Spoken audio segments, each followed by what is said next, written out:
Good day, everybody. This is Yin Yang in California with Morsels of a Thought number 1494. We're getting really, really close to 1500, which will be next Sunday. And I hope you'll be here then to watch me then. And let me get myself into the screen so I'm clearer. This is never an easy task here because my tripods are all a little broken. Some of them are. Anyway, one tripod, the leg just fell off once. So we are reading Epictetus, edited, translated by Robin Waterfield. The complete works, handbook, discourses, and fragments. And we were on page 2 of the introduction.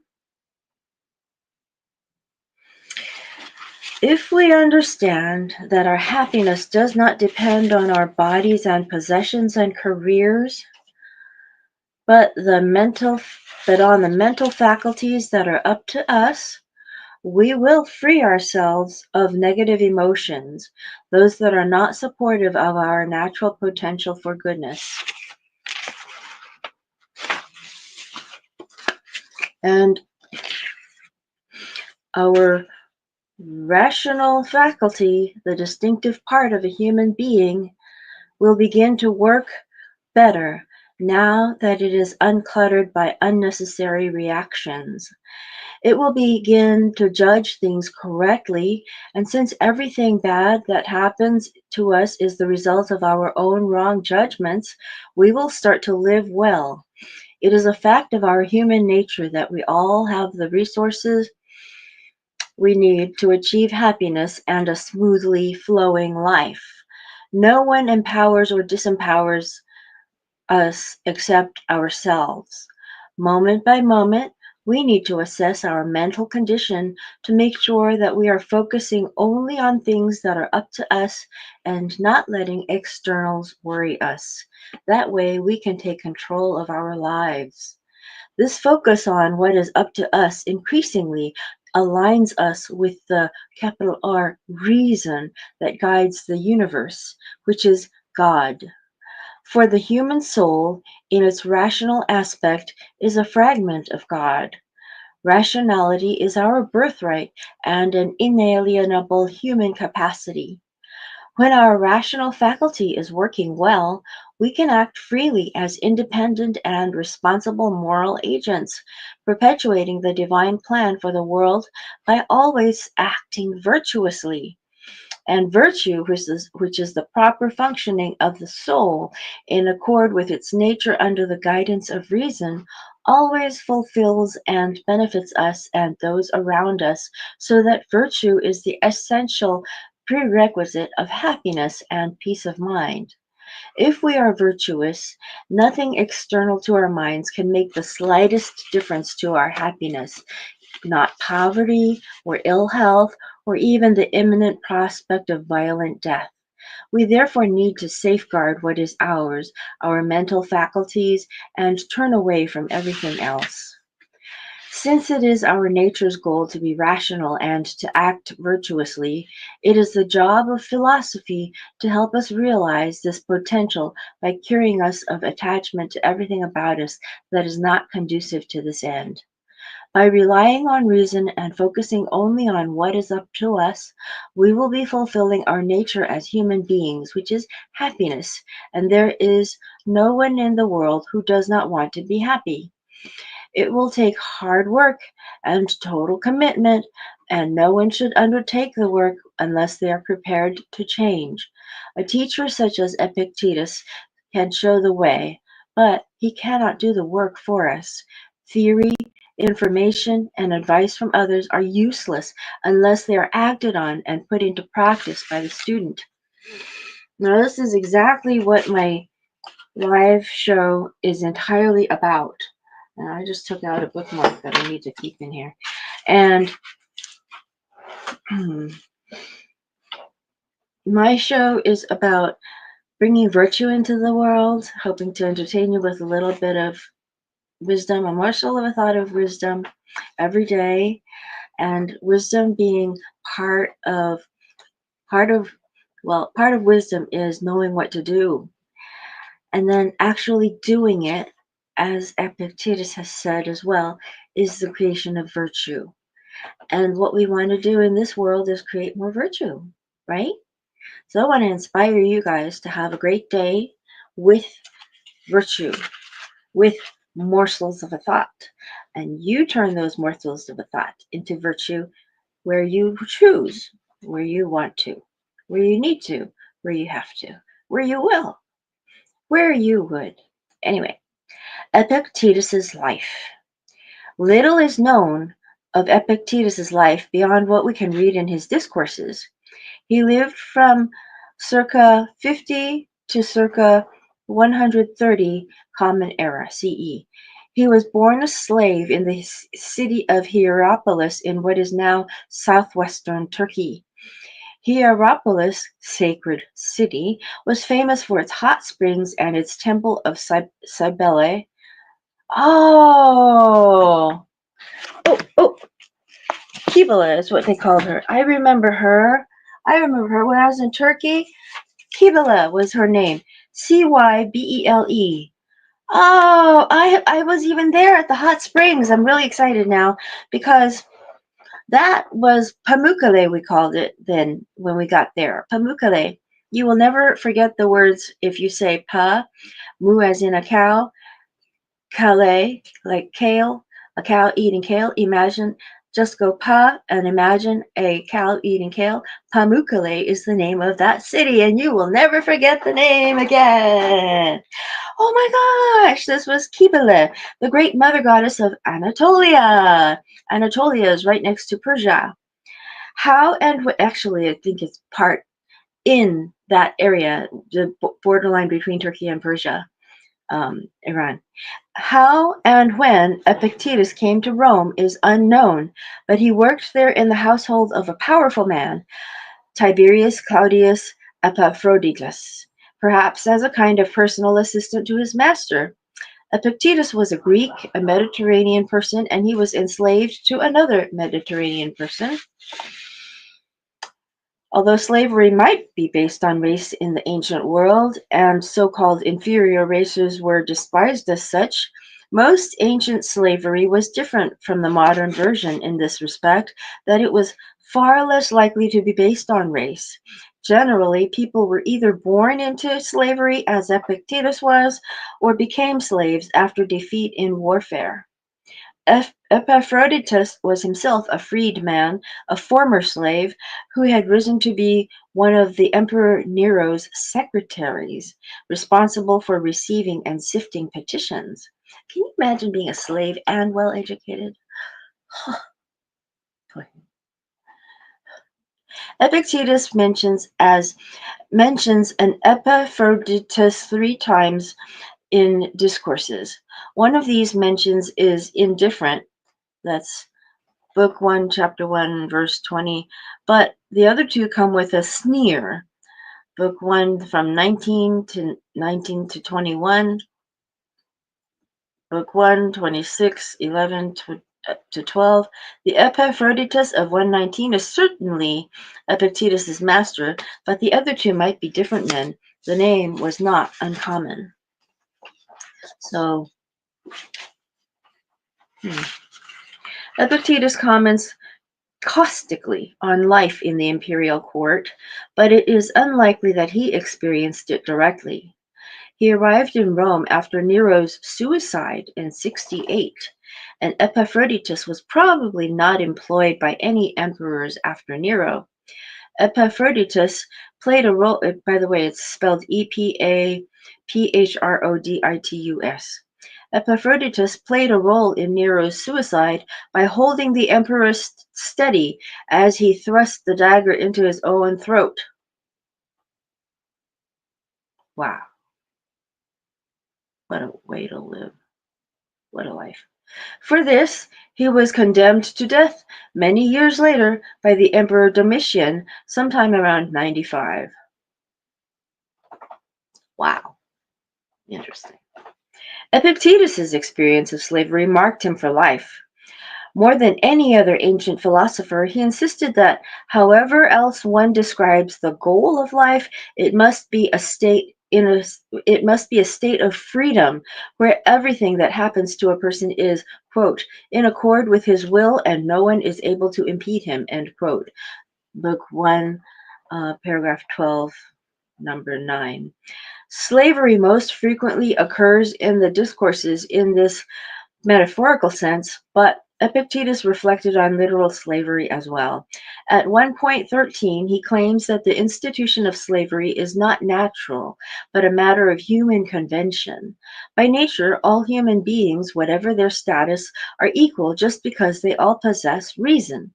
Despite this claim, however, Epictetus seems to accept slavery as an institution, e.g., 1.18.19, 2.20.29 to 31, 2.23.24, Handbook 14a. If he was no active abolitionist, that was presumably because for a Stoic, one's station in life is a matter of little or no relevance to one's moral progress or ultimate happiness. Wow. This means that while he was a slave, he was thinking, well, I'm free in my reasoning. I can be happy as a slave. So he wasn't an abolitionist, but he did know that slavery was created by man.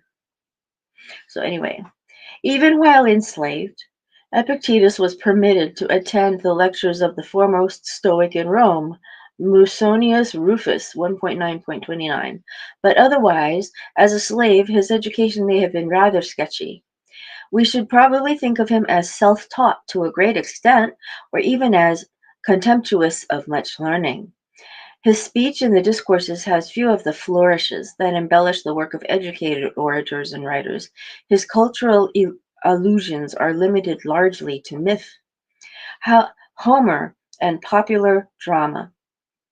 And his references to writers such as Plato and Xenophon are largely limited to paraphrases of popular passages that had already featured in other Stoic writers. The few historical readers to whom he alludes were household names. In other words, he didn't know very much that wasn't known by everybody else. Given that Musonius Rufus was often, except for where he was self-educated, given that Musonius Rufus was often away from Rome, exiled first by Nero and then by Vespasian, it was not until the reign of Titus, which began in 79, that we can safely say that he was back in Rome and that Epictetus could have been attending his lectures. Musonius Rufus wrote nothing, but we have transcripts of a few of his discourses by a student and a collection of shorter fragments. He seems to have specialized in offering stoically tinged advice on everyday topics such as marriage, family life, and self-presentation. Sorry. Do I have a piece of something in here? Yeah, it's a different book. Of particular interest is the fact that he treated women as equal to men, in the sense that they have the same capacity for rationality. They are just as capable as men of striving for and attaining virtue, and marriage and raising children are not incompatible with a life devoted to philosophy. He respected women. That's, how do you pronounce his name again? Shoot. Musonius Rufus. Okay. Rufus. Musonius. Musonius. Epictetus may have agreed with his teacher on this, but the women, but it is not a topic on which he touches in the extant discourses. And there is only one hint at 4.11.35 that any of his students might be female. His attitude toward women appears to have been conventional, that women's roles are of lesser importance than men's. Handbook 40, Discourses 2.4.9 and 3.7.20. But Epictetus was a true follower of his teacher in that both were popularizers of Stoicism. Epictetus talks not just of how to cope with tyrants and banishment, but about family life, friendship, clothing, cleanliness, and dinner table manners. Nothing, however trivial, lies beyond the reach of his teaching. A true Stoic puts his philosophy into practice, whatever he is doing. In other words, what a Stoic is doing is always doing what he thinks is wise. So that means a Stoic is a virtuous man. Isn't that interesting? So a Stoic, no matter what his reasoning, does what he reasons. Wow. Wow. That's what Epictetus is teaching. I need to write this in the margin. Well, in a little bit, but I'll mark it right now. My goodness. Okay. Stoics are virtue makers. And I'm writing this in the margin on page 5, down at the first paragraph. Sometime after he was given his freedom by Epictetus, in 80 or thereabouts, Epictetus set himself up as a philosophy teacher under Rufus's patronage. But probably in 93, Domitian ordered all philosophers out of Rome, suspecting them of republican sympathies. Epictetus, who was by then a successful teacher, moved to the west coast of Greece, easy to reach from Italy, where his main client base was, and set up his school in Nicopolis, the largest city in western Greece and the capital of the Roman province of Epirus, Epirus. Athens was the traditional center of learning in Greece, but Epictetus chose Nicopolis because it was closer to Italy. A secondary reason might have been that he did not want his students to be distracted by the fabled beauty of Athens, of which he thought little, 2.16.32 to 33 and 3.24.73. Epictetus thought little of Rome either. In the discourses, Rome comes across as a place of false values and loose morals. That's like never mind. 1.10 and 1.26.10 and 2.12.17 and 3.23.27 and fragment 15, fragment with a capital F, where loose morals, where flattery rather than ability is the best way to get promoted, e.g. 3.17.2, Handbook 25.4, a place where people are constantly in danger of being executed or sent into exile, e.g.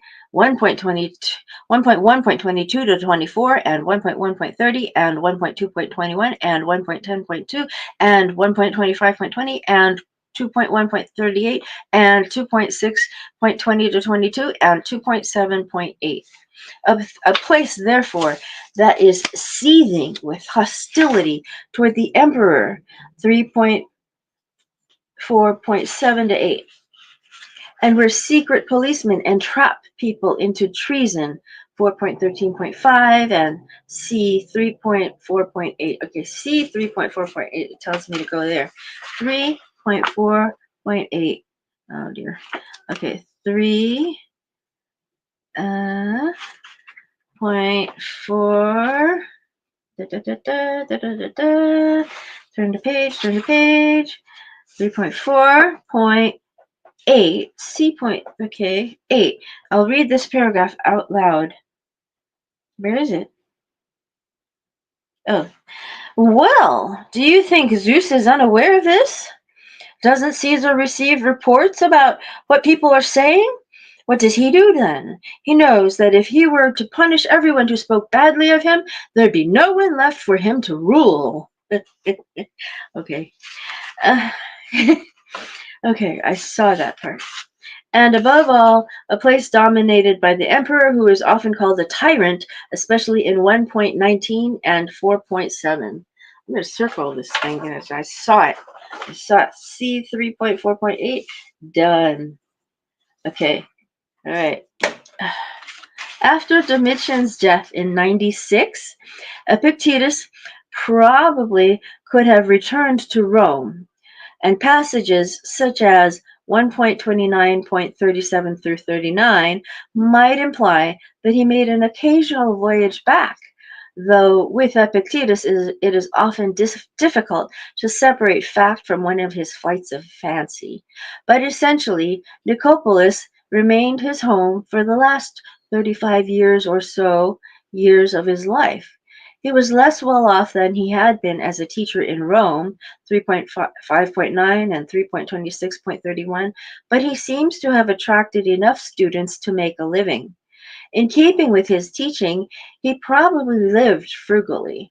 When he was elderly, by which time we happen to know he was lame, 1.8.14 and 1.16.20, he retired from teaching and took up a family life by adopting a child and taking in a female housekeeper to look after himself and the child.